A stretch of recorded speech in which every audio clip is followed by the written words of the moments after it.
পৃথিবীর ভিতরে একটা অত্যন্ত গুরুত্বপূর্ণ স্থানে গুরুত্বপূর্ণ একটি মসজিদ ছিল, ভারতের বাবরি মসজিদ বলে পরিচিত। এই ভারতের বাবরি মসজিদটা মুঘল আমলের একটি মসজিদ। 1992 সালে আন্তধর্মীয় উত্তেজনার মধ্যে ধ্বংস হয়ে গিয়েছিল এই মসজিদটা। 2020 সালের সুপ্রিম কোর্টের রায়ের পরে হিন্দুদের জায়গাটি মঞ্জুর করার পরে তারা দাবি করেছিল যে এখানে তাদের নাকি একটা মন্দির আছে। সেই মন্দিরের জায়গাটা মঞ্জুর করার পরে বাবরি মসজিদ ধ্বংস করে দেয়। আবার এই কিছুদিন পূর্বে বাবরি মসজিদ নির্মাণ করার যখন অনুমোদন দেওয়া হয়, তখন অর্থাৎ 2025 সালে যখন এই বাবরি মসজিদ নির্মাণ করার অনুমোদন দেওয়া হয়, তখন আপনারা দেখতে পাচ্ছেন চতুর্দিক থেকে টাকা পয়সা প্রেরণ করা একটা হিড়িক পড়েছে। কোটি কোটি টাকা ইতিমধ্যেই একসাথে হয়েছে।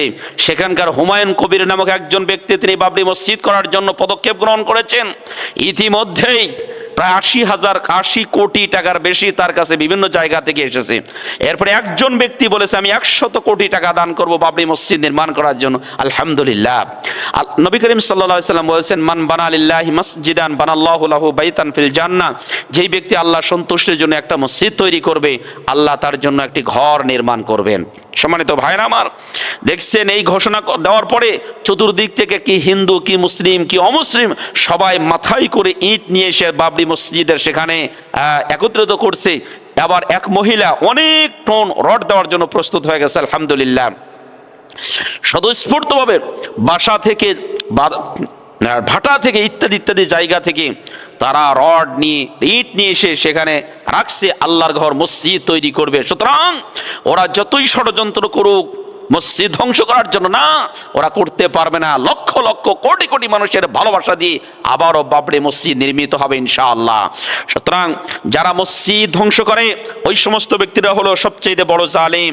আল্লাহ রাব্বুল আলামিন বলছেন ওয়ামান আযলামু মিম্মা মানাআ মাসাজিদাল্লাহি আইয়ুযকারা ফীহা ইসমুহু ওয়া সাআ ফী খারাবিহা। যারা আল্লাহর ঘর মসজিদে তাদের নাম উচ্চারণ করতে বাধা দেয়, এরা হচ্ছে সবচেয়ে বড় জালিম, এবং যারা এটা নষ্ট করে দেয় এরা হচ্ছে সবচেয়ে বড় জালিম। উলাইকা মা কানা লাহুম আন ইয়াদখুলুহা ইল্লা খাইফিন। সুতরাং তারা সেখানে প্রবেশ করবে একমাত্র ভীতি সন্ত্রস্ত অবস্থায়। লাহুম ফিদ দুনিয়া খিজিয়ুন ওয়া লাহুম ফিল আখিরাতি আযাবুন আযীম।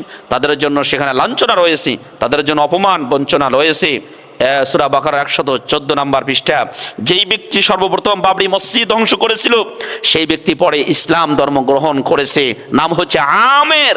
এটা আমাদের মাথায় রাখতে হবে।